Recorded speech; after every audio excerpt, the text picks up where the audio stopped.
The land was dry that year, the kind of dry that cracked wood, split stone, and made a lie out of hope.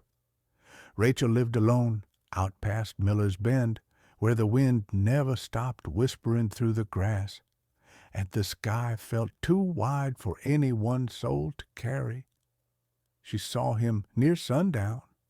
A man slumped near her gate, half covered in dust, clothes torn like he'd walked through hell. The buzzards hadn't circled him yet, which meant he hadn't been dead long. His boots were worn through. His hands, calloused and blistered, still gripped the leather strap of a satchel. Rachel didn't scream. She never did. She fetched the shovel. The hole she dug was shallow. The land was too hard for deep grace. She didn't know his name. There was no badge, no letter, just one thing. A gold coin in his pocket, too clean, too perfect, still warm from the sun. She placed it on his chest before covering him in earth. That night the wind changed. It howled low and strange, not like before. The horses kicked in their stalls. The old shutters banged closed without a breeze. Rachel sat at the window watching the gate. Just before dawn, the earth behind the barn shifted. Something had moved, and the gold coin was no longer buried. At first light, Rachel stepped outside. Her boots sank into the dust-soft ground, brittle sagebrush crunching beneath her soles. The chill of the night still clung to the air, but the heat was already creeping in, like it always did, eager to burn away the silence. She rounded the barn. The grave was open, not dug, not disturbed by animal claw or weather, just opened, like the earth itself had decided to undo the burial. The dirt was peeled back clean, too smooth for hands, too perfect for shovels. The coin was gone, but the man, or whatever remained, was not. There were no footprints, no drag marks, only a strange groove in the earth, like something had slithered up and away. And next to the grave, resting in the dust as if carefully placed, was her mother's rosary. Rachel hadn't touched it in years, hadn't even thought of it. She picked it up. The beads were warm, and then she noticed the barn door, once bolted, now hanging open. Inside, the air had changed, heavy, breathless. The horses refused to look toward the far corner, where a patch of shadow held too firm despite the sun now breaking through the cracks in the roof. Rachel didn't run. She never did. But she did not go inside. Not yet. Rachel spent the rest of the morning watching the barn from the porch, her coffee untouched and cold in her hand. The wind had gone still again, like the desert was holding its breath. When she finally moved, it wasn't out of bravery. It was necessity. The animals needed feed. Life didn't wait for ghosts. She stepped inside, shotgun in hand. The barn was quiet, too quiet. The horses stood rigid, pressed against the far wall, eyes wide and whites showing. Flies buzzed in lazy circles, slow and clumsy, as if drunk on something unseen. There was no sign of the stranger, no blood, no bones, no satchel. But the ground where she'd first laid him, before digging the grave, still bore the shape of a man, pressed deep into the dust, like a memory too heavy to lift.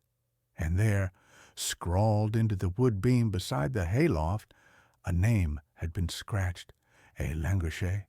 Rachel didn't know the name, but something about the way the letters were carved, frantic, crooked, almost clawed, made her stomach turn. She turned to leave, but on the barn door, newly nailed and still dripping with sap, hung the gold coin. It gleamed like it had just been minted, except now it bore an inscription she hadn't seen before, not in English, not in anything she recognized. Rachel brought the coin inside, wrapping it in cloth before placing it in the bottom drawer of her writing desk, the drawer that hadn't been opened since Thomas died. She locked it, not out of fear exactly, but instinct, like putting a knife in a sheath after blood had already dried on the blade. She lit a lamp early that night. The sun hadn't quite dipped below the hills, but the house already felt dim, as if the shadows were arriving ahead of schedule. She didn't sleep. Instead, she read. Old papers, county maps, the yellowed family Bible, hunting for Langrish. There was nothing, no land records, no bounty notices, no gravestone, but the name echoed in her head as though it had once meant something, once stood for something, and had been buried not just in earth, but in time itself. At midnight, she heard a knock, not at the door. From inside the house, 3 slow taps. From the wall between the kitchen and the bedroom, the wall that had no pipes, no crawl space, nothing. Rachel froze, shotgun across her lap, lamp flickering.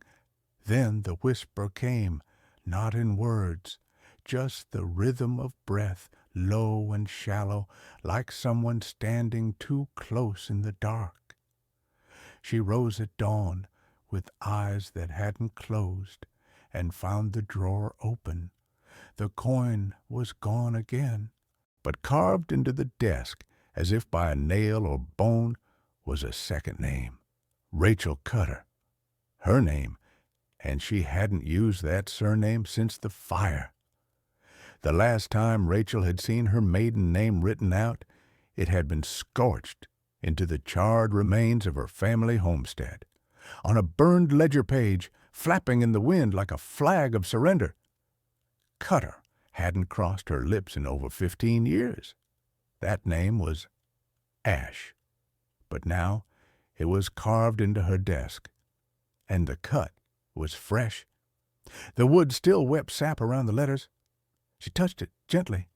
Her fingers came away sticky, and then she noticed a strange red tint to the resin. It wasn't just sap. It wasn't just the wood crying. It was something deeper. Rachel stumbled back.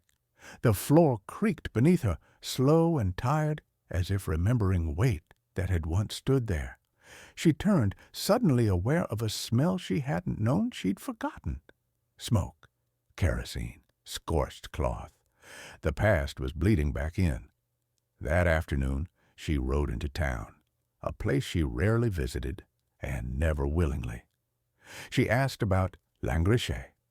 Most folks just shook their heads. One old drunk at the saloon said the name like it was a curse, then spat on the floor and crossed himself. But the preacher, Reverend Harlan, flinched when she said it, flinched like he'd heard it spoken in nightmares. He led her into the church, quiet and trembling. In the back, beneath a loose floorboard, he pulled out a faded tin box. Inside was a single page from a journal, ink faded, edges singed, a sentence underlined twice. He walks if buried with gold. The Langrish boy, he never rests. He only trades. Rachel stared. Outside, thunder rolled from a cloudless sky. That night, the sky broke open, not with rain, but with light. Silent lightning forked above the desert like cracks in the firmament, and the wind returned with a voice, not a howl, not a whistle. A voice, low and unreadable, as if language had been buried too deep to surface properly. Rachel didn't sleep. Again. She sat by the desk, shotgun across her lap, eyes locked on the drawer where the coin had been. She didn't check it. She didn't need to. Outside, the land seemed to shift. Familiar fences were wrong, warped like heat had bent them. The horses stood still, heads low, as if dreaming awake. And far out near the edge of her land, just where her father's bones had been buried long ago, a single figure stood, tall, still, watching. She didn't go out. Not then. In the morning, she rode to the canyon, the one place even the coyotes avoided. Down among the red rocks and dry bones, she found an old stone marker. No name, just the symbol, carved into the top like a brand. The same symbol that had appeared briefly on the coin, like heat had brought it out. She touched the stone. It burned cold, and in that moment Rachel remembered a story her grandfather used to tell of a boy who cheated death with a coin, of a rider who never stopped walking, of a name that bought time and always demanded something back. She rode home fast, but the door was already open, and inside something was waiting, something that had made a trade. The house was silent in the way a graveyard is silent. Not from lack of sound, but because the sound has no right to be there. Rachel stepped through the door slowly, the creak of the hinges echoing like a bell tolling for something long dead. The lamp still burned on the desk, though she hadn't lit it, and there, placed carefully on the open drawer, was the coin. Only now it had changed again. The symbol had deepened, almost embossed, and around its edge, etched in a fine curling script that hadn't been there before, was a phrase, "One life to light the gate." She didn't understand it, not yet, but something in her chest tightened, something ancestral, the kind of fear that blood remembers even when the mind forgets. Then she saw the trail, faint smears of mud, or maybe something darker, leading from the front room to the back hallway, to the bedroom, to Thomas's room. She followed. The door was open just enough to let in a blade of amber light.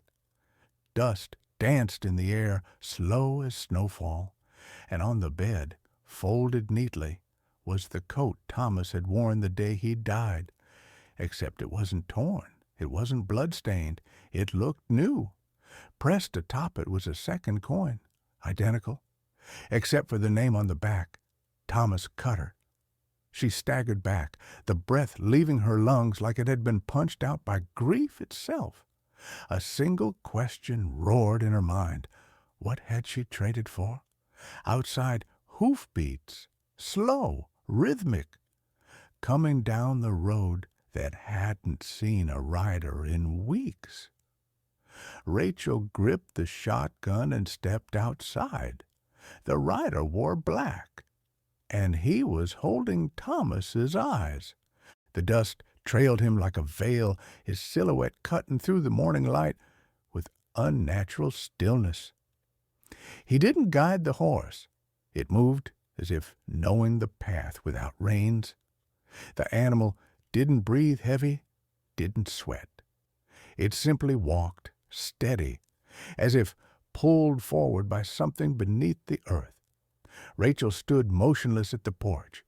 The shotgun in her hand now felt more like ceremony than weapon, a gesture of defiance meant only for herself, because, deep down, she knew you don't shoot death, and this rider carried it like a lantern. As he neared, she saw his eyes, not dead, not empty. Worse, they were remembering, like they'd seen her before, long ago, and had been waiting ever since. He stopped just outside the gate. The horse lowered its head, then he held out his hand. In it, a third coin. But this one bore no name, just the symbol.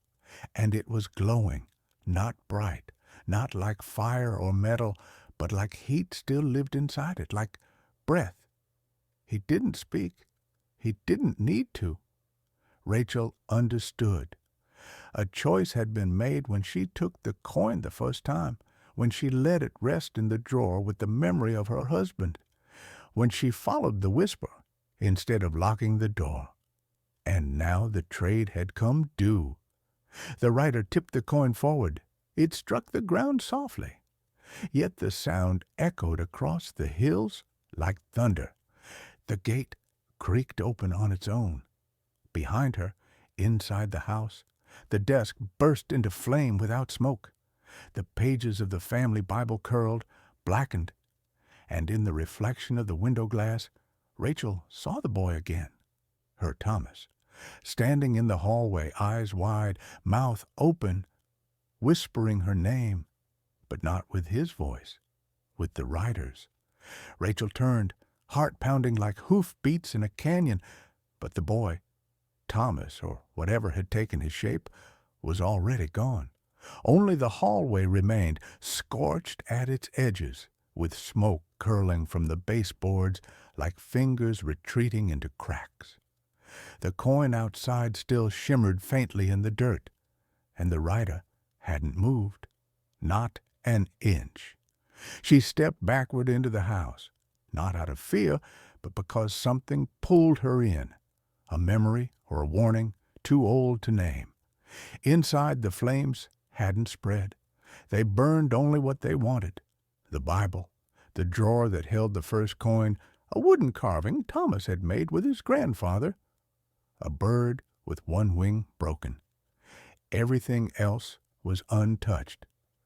She knelt beside the smoldering remnants, fingers brushing ash. The bird shape remained in the dust. It hadn't burned away. It had marked the floor, a circle, a pattern, symbols she didn't recognize but felt. Then a voice, not outside, inside, a whisper in her ear that didn't belong to any living thing. The trade can be reversed. Rachel's breath caught in her throat. She looked to the door. The writer was still waiting. She looked to the ashes. The circle still glowed faintly beneath the soot. One life for another. That's how these stories always went. But something was wrong. There were 3 coins now, 3 names, 3 debts. And Rachel realized this wasn't a deal with death. It was a game, and someone had changed the rules. The wind outside carried a bitter cold, as if the desert itself had turned against her.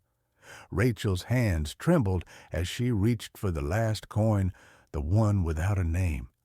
It pulsed faintly, like a heartbeat, steady, relentless. Her mind raced with the weight of impossible choices, the echoes of whispered warnings lingering like smoke in her ears. The game was no longer about survival. It was about reclaiming what was lost, or losing everything forever. She stepped outside, eyes scanning the horizon. The rider in black was gone, vanished like a shadow swallowed by the dawn, but the weight of his presence remained, pressing against the fragile silence. Behind her, the scorched house seemed to breathe, its charred walls whispering secrets of blood and betrayal. Rachel knew what she had to do. The trade had been made. Now the reckoning had begun. The desert stretched endlessly, unforgiving under the blistering sun, each grain of sand a witness to centuries of secrets buried beneath. Rachel's horse trotted slowly, the creak of the saddle, the only sound breaking the heavy silence that wrapped around her like a shroud. Her mind drifted back to her childhood, to laughter that once filled the house, to the warmth of her mother's hands and the steady strength of her father. But those memories were fading, slipping like dust through her fingers. Now only the weight of the coin and the shadow of the rider remained. At the edge of a forgotten graveyard, she paused. Weathered headstones leaned like tired soldiers, their inscriptions worn and illegible. Among them, one stood out, a simple marker, freshly turned earth. Beside it, she dismounted, heart pounding with a strange mix of dread and hope. Kneeling by the grave, she traced the name etched in the stone. Thomas Cutter, beloved son. A sudden gust of wind stirred the dry earth, and with it a whisper, a voice barely audible, yet piercing through the stillness. Rachel, She spun around, but the desert remained empty, save for the swaying tumbleweeds and the distant cry of a hawk. Tears welled in her eyes as she realized the past was not done with her. And neither was Thomas. Chapter 11. The sun dipped lower, painting the sky in bruised purples and fiery oranges. Rachel sat by the grave, the worn leather of her gloves creaking as she clenched her fists, the coins heavy in her pocket, like stones tied to her soul. Her breath came ragged, carried away by the hot desert breeze, which whispered secrets she could almost understand. The name Thomas lingered in the air, a fragile thread between memory and oblivion. She recalled the stories her grandfather told, tales of old curses and bargains made with restless spirits. But this was no myth. It was flesh and blood, pain and loss. A flicker of movement caught her eye. A lone raven, black as midnight, perched on a gnarled branch nearby. Its gaze fixed on her with unsettling intelligence, as if it knew the truth buried beneath the earth. Rachel rose, her resolve hardening. She would find the rider. She would confront the shadows that haunted her family, because the coin had chosen her. And now she had no choice but to follow. Night settled over the desert like a heavy cloak, swallowing the colors of the day into deep shades of blue and black. The stars blinked cold and distant, silent witnesses to the unfolding drama. Rachel built a small fire beside the grave, the flames flickering wildly in the dry wind. The crackling wood seemed to whisper stories old as the land itself, stories of loss, love, and sacrifice. She pulled the worn coin from her pocket, turning it over in her fingers, the faint glow pulsating against her skin. The warmth was both comforting and ominous, a reminder that time was running out. Her thoughts drifted to Thomas, the boy she had lost, the son who had vanished into the silence. What had the rider taken from him? What price had been paid? A sudden rustle in the brush snapped her back to the present. She grabbed her rifle, eyes searching the darkness. For a moment, nothing but the desert's breath. Then a figure emerged, tall, cloaked in shadow, moving with a purpose that chilled her to the bone. The rider. No words passed between them, only the unspoken weight of fate pressing down like the desert heat. Rachel's hands tightened on the rifle. The reckoning was near. The rider stepped closer, the firelight flickering against the dark fabric of his coat. His eyes, sharp and unreadable, reflected the dancing flames, a mirror to the turmoil burning inside Rachel's chest. She lowered the rifle, not out of surrender, but because she understood now. This was no ordinary man. He was a bearer of burdens, a keeper of debts long forgotten. In his hand he held a worn leather pouch. Inside, more coins glinted faintly, each marked with names she recognized, ancestors, relatives, faces from faded photographs. He knelt by the grave, his fingers tracing the soil gently, as if trying to coax a secret from the earth itself. Without turning, he spoke, voice low and steady. The past is never buried. It waits, patient, relentless, until it is faced. Rachel swallowed the lump in her throat. She had come seeking answers, but what she found was a summons. The game was far from over, and the price of losing was more than she could bear. The morning sun rose harsh and unforgiving, burning away the last traces of night's cool embrace. Miriam moved with purpose, each step heavy with the weight of the secret she now carried. The letter folded carefully in her pocket, she ventured beyond the boundaries of the homestead toward the crumbled remains of the old town. dust swirled at her feet, stirred by the dry wind that whispered through broken windows and rusted iron. The town lay abandoned, its wooden buildings sagging, fences fallen, and memories trapped in the silent hollows between splintered planks. Her eyes caught the remnants of a weathered sign swinging loosely from a single rusted nail. It read, Cutter's General Store. The name sent a shiver down her spine. She stepped inside the store, the air thick with the smell of decay and forgotten years. Sunlight filtered through cracks in the walls, casting long shadows that danced like ghosts across the dirt-strewn floor. There, on a dusty shelf, lay a stack of newspapers yellowed by time. Miriam pulled one free. The headline screamed of tragedy. Cutter family massacre, woman and child missing. She pressed her palm to the crumpled paper, the letters blurring as tears pricked her eyes. The pieces of the past were beginning to bleed into her present, and the weight of the story pressed harder on her soul. Outside, the wind kicked up a sudden gust, carrying the distant echo of a child's laughter, soft, fleeting, and haunting. Miriam wandered deeper into the hollowed shell of Cutter's Town, past the scorched chapel doors and splintered pews. The bell tower above creaked faintly in the wind, its rusted frame groaning like an old wound that refused to heal.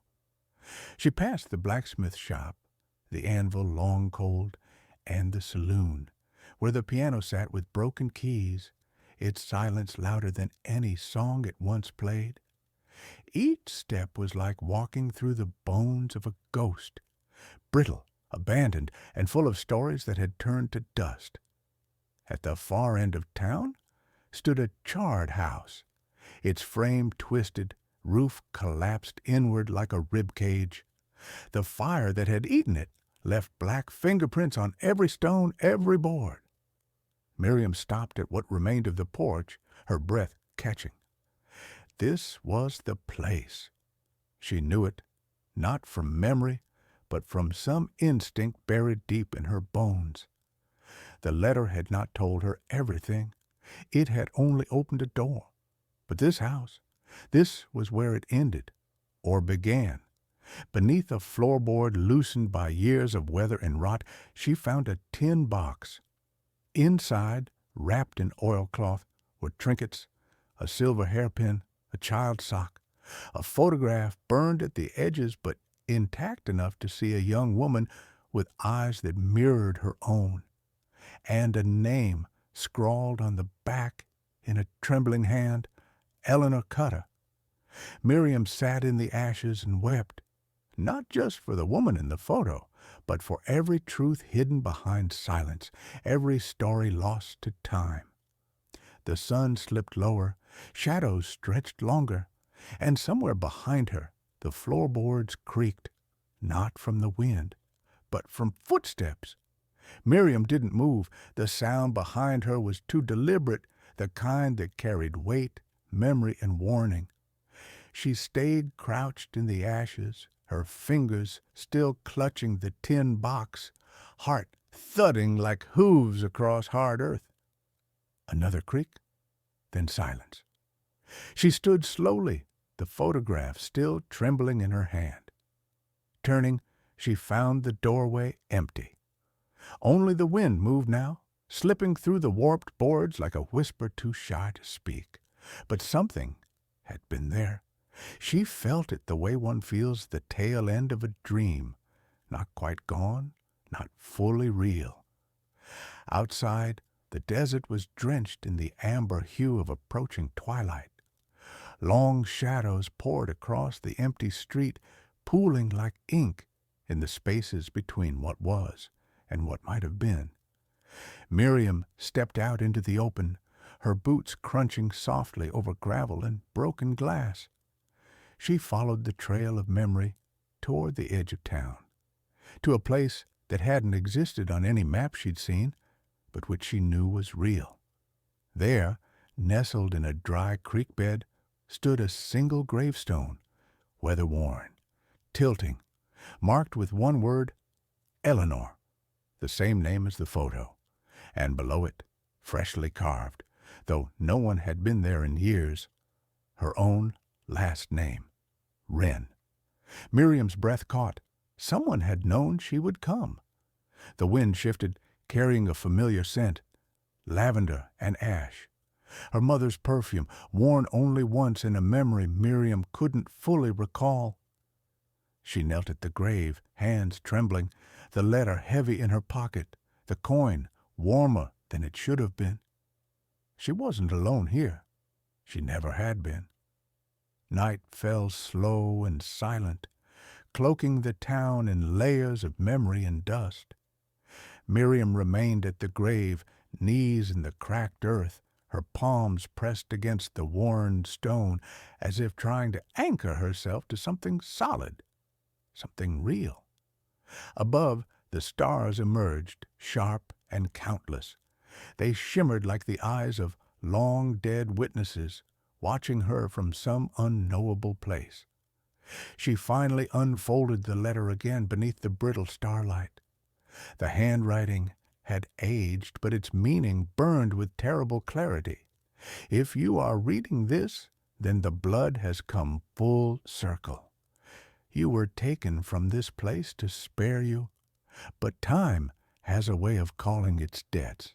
This land knows you as it knew me. What was buried must be faced. You must not run, Miriam, not like I did.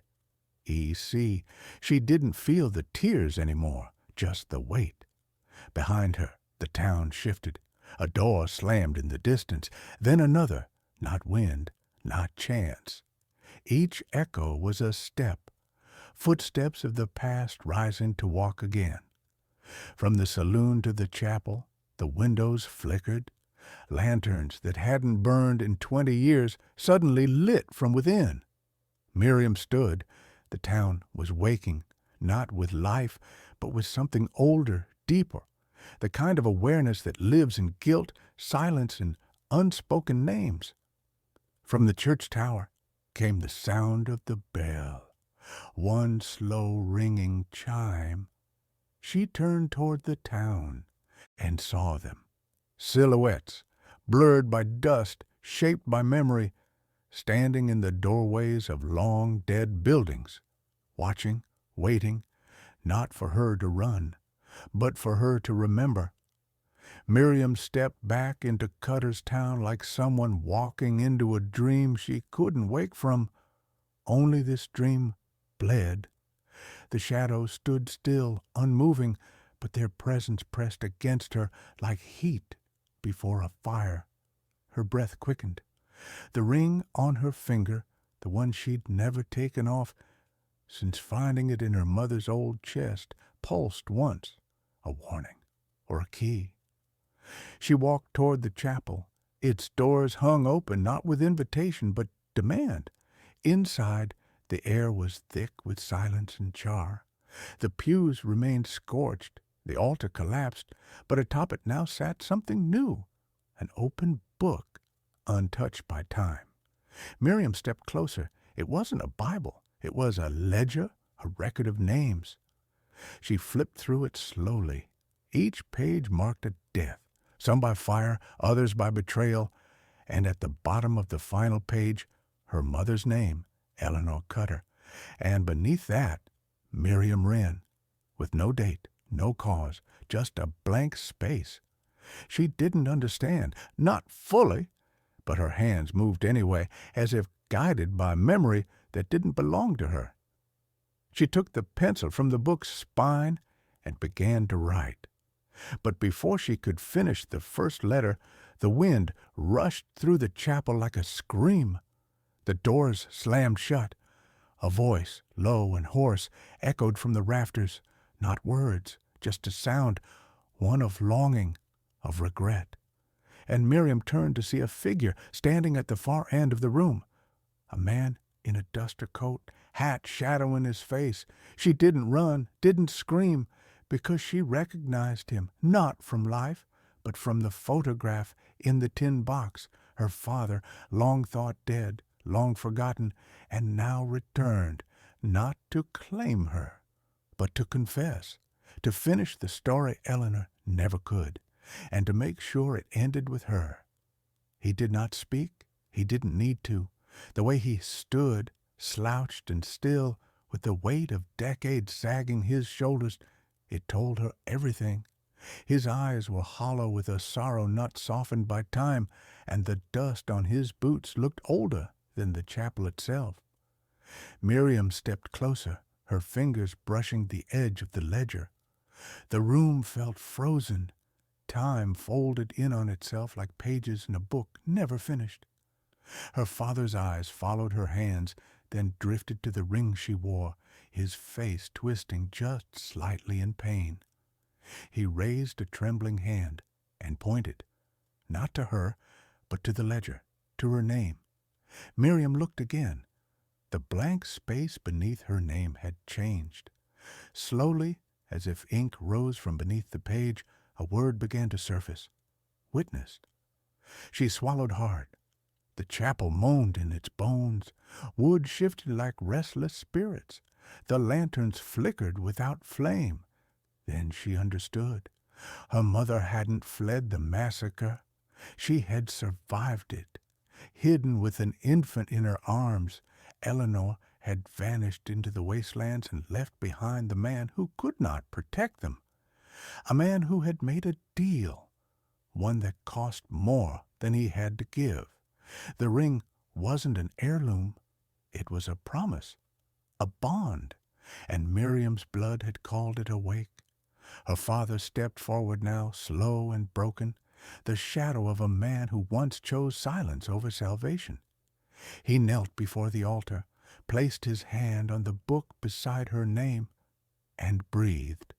Once, twice, and then, like sand through fingers, he began to fade, not vanish, but dissolve, as if the burden he carried had been lifted, allowed at last to pass into dust. The chapel stilled. The shadows that had gathered outside began to retreat, and Miriam stood alone, but not afraid. Not any more. She turned, walked from the chapel into the vast hush of night, the ring cold now, silent, its duty fulfilled. But deep in the hills, something watched, waiting, because stories like these never truly end. They echo.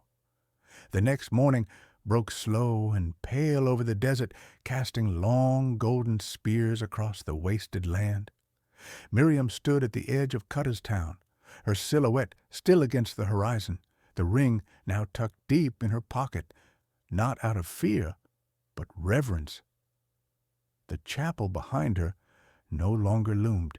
It simply rested, quiet as a grave, its doors ajar like a mouth that had finished its confession.